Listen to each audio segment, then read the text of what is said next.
Those who survive the rivers find temporary peace in Maasai Mara. The grasslands here, fed by seasonal rains and volcanic soil, are lush and green. The animals graze endlessly, replenishing strength. Many will mate. Some will give birth. Life resumes its quieter rhythm. But even here, new challenges await. The Mara is home to some of Africa's most iconic residents, each playing a role in the grand theater of survival. Elephants roam in herds, led by matriarchs, old females who remember every water source and hidden trail. They dig in dry riverbeds to uncover moisture. Their movements open up paths for other animals. Their dung plants trees. Their presence keeps balance. Giraffes glide through the landscape like ancient creatures from myth. Their necks stretch towards the treetops, plucking acacia leaves with long, purple tongues. They keep a wary eye on predators below, and their height makes them excellent lookouts. Males sometimes engage in necking battles, ritualistic displays of strength where they swing their heads at each other with astonishing force. Hippos rule the rivers by day, wallowing in cool water to escape the sun. At night, they leave the rivers and graze far from their aquatic homes. Despite their bulk and sleepy appearance, hippos are among Africa's most dangerous animals. Highly territorial, especially males, they attack anything that enters their domain, crocodile, boat, or human alike. Among the giants are the small, often unseen players of the ecosystem. Termites build towers that ventilate the soil and fertilize the plains. Dung beetles follow the herds, rolling balls of excrement that nourish the ground. Their work may go unnoticed, but without them, the ecosystem would collapse. And in the sky, the scavengers soar. Vultures, bald-headed and broad-winged, spiral above the savanna, scanning for death. Their eyesight is extraordinary. They spot a carcass from kilometers away.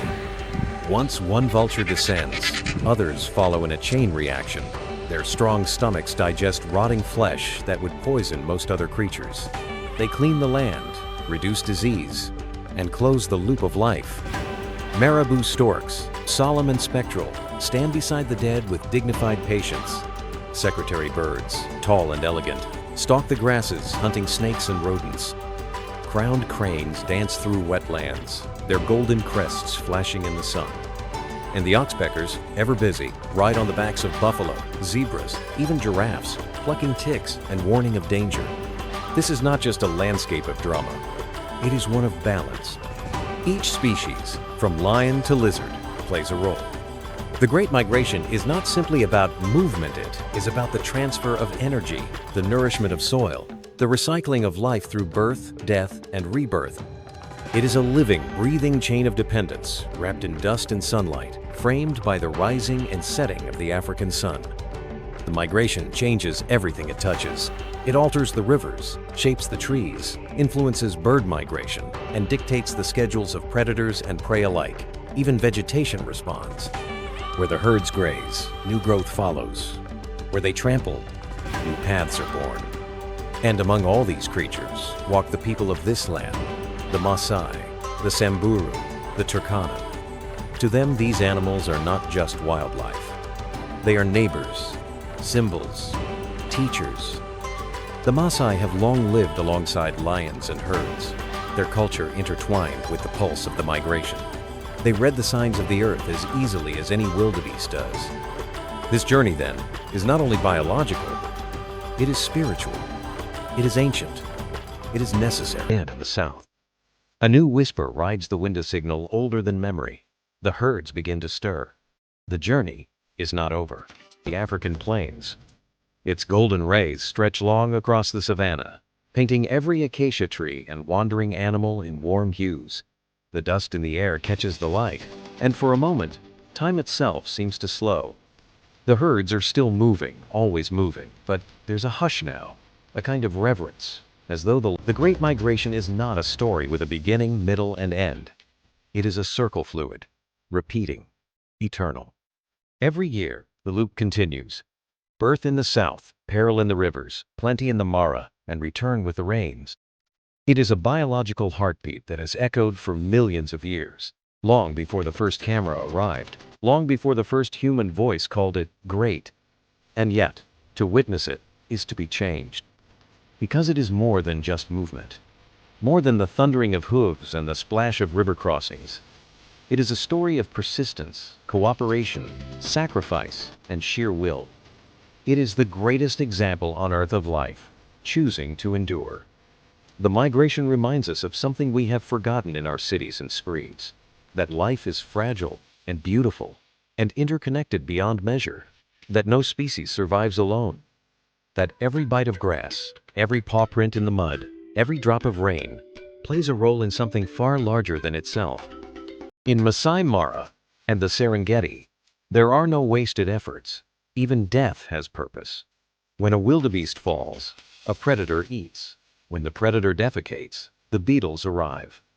When beetles bury dung, grass grows. And when grass grows, the herds return. This is the wheel of life, silent, sacred, unbreakable. But though ancient, this wheel is no longer untouched. The world is changing. Climate patterns shift. Rains become less predictable. Human settlements expand.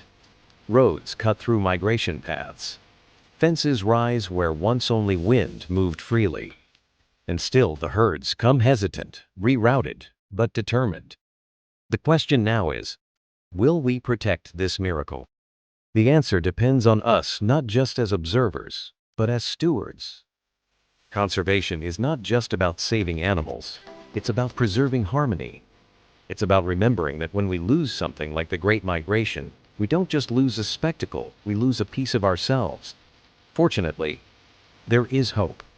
Across Kenya and Tanzania, communities, conservationists, governments, and travelers are working together to protect this treasure. Wildlife corridors are being maintained. Anti-poaching efforts have grown stronger. Local people are leading the way, proving that when conservation supports communities, and when communities support conservation, nature can flourish. Ecotourism plays a role too. Those who travel to witness the migration responsibly bring vital support to these ecosystems. Each photograph taken with awe, each story shared with reverence, becomes part of a larger movement to ensure the migration continues not just for us, but for the generations who will follow. And perhaps that is the true meaning of the Great Migration. Not just a journey of animals, but a journey of values.